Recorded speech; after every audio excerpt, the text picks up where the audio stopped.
In this problem, we're going to examine an exponential function.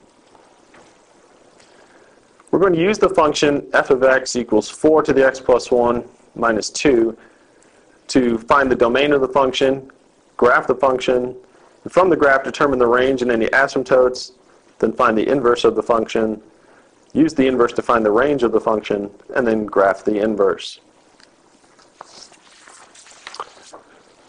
Start by finding the domain of the function. We first recognize that the base function is y equals 4 to the x.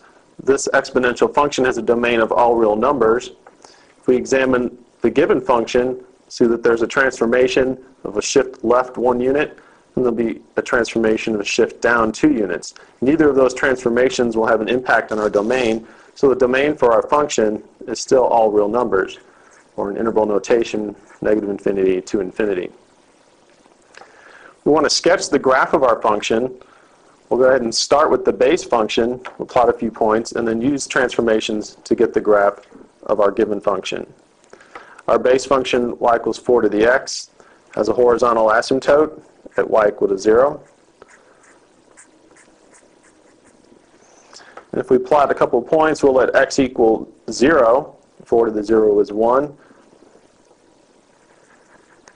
We'll get the point 0, 1. It's the graph of the base function. And then if we let x equal 1, we get y equals 4. So we plot the point 1 comma 4. We'll go ahead and plot one other point. If we let x equal 2, we get y equals 16. Again, this is for our base function, y equals 4 to the x. We connect these dots, connect the points with a smooth curve, and then approach our horizontal asymptote as we go to the left. We have the graph of our base function, y equals 4 to the x. Now, to get the graph of our given function, f of x, we're going to apply some transformations.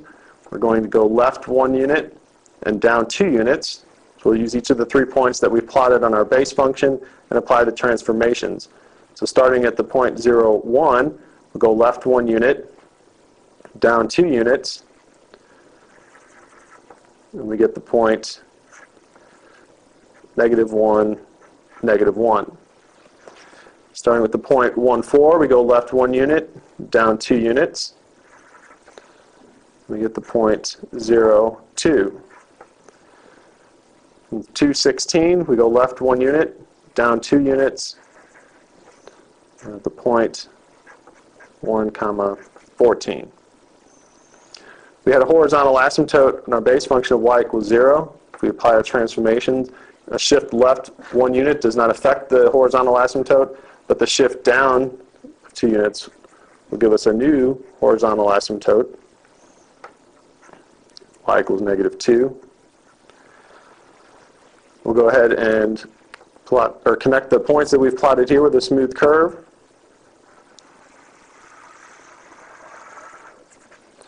Again, as we go to the left, we'll approach our horizontal asymptote. And so we have the graph of f of x.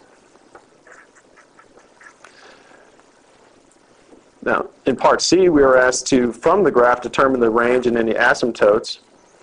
From the graph for f of x, we can see that the range will be the set of values for y that are greater than negative 2.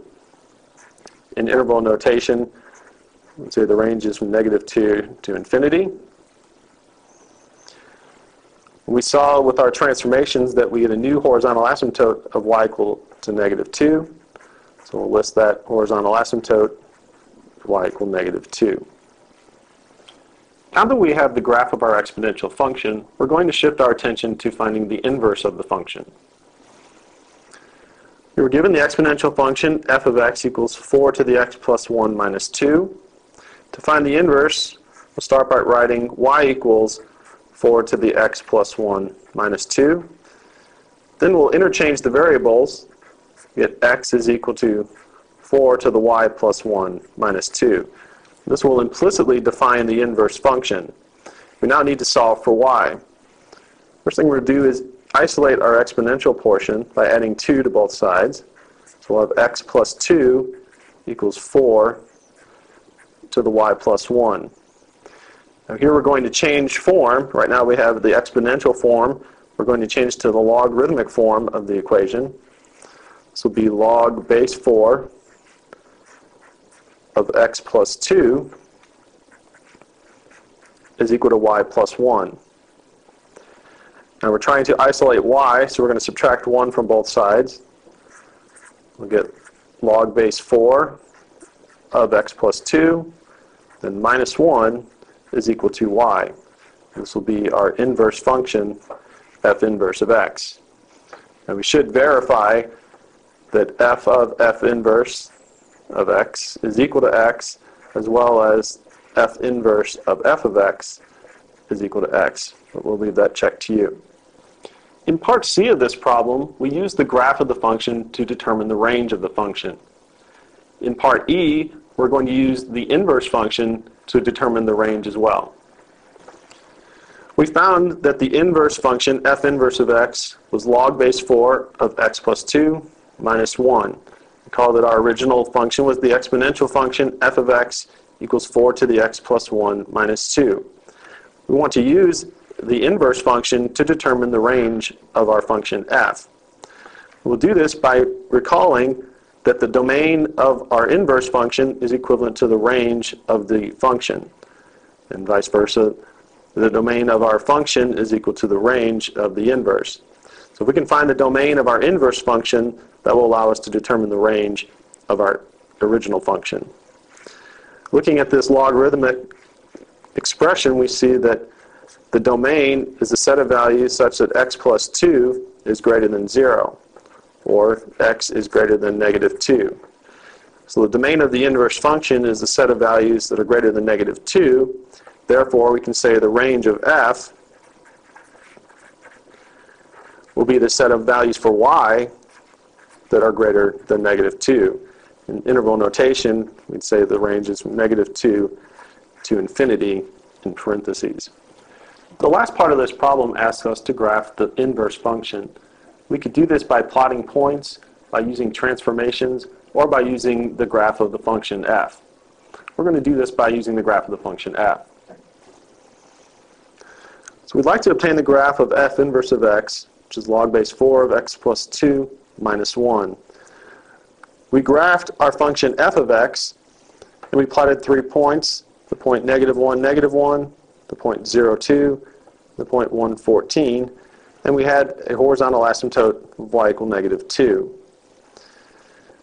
The relationship between the inverse function and the function is that if the point AB is on the graph of f, then the point BA must be on the graph of the inverse. So we switch the coordinates of the points we plotted for f, and we'll get points that we can plot for the graph of our inverse. We'll start with negative 1, negative 1. If we switch the coordinates, we actually obtain the same point, negative 1, negative 1. Taking the point 0, 2 and switching the coordinates will give us the point 2, 0. Taking the point 1, 14 and switching the coordinates will give us the point 14, 12, 14. It's 14, 1. We had a horizontal asymptote of y equal to negative 2. We're basically switching the x's and y's, so to graph our inverse function, we'll end up with a vertical asymptote at x equal to negative 2. If we were to connect the 3 points with a smooth curve and approach our vertical asymptote, we would have the graph of our inverse function, f inverse of x.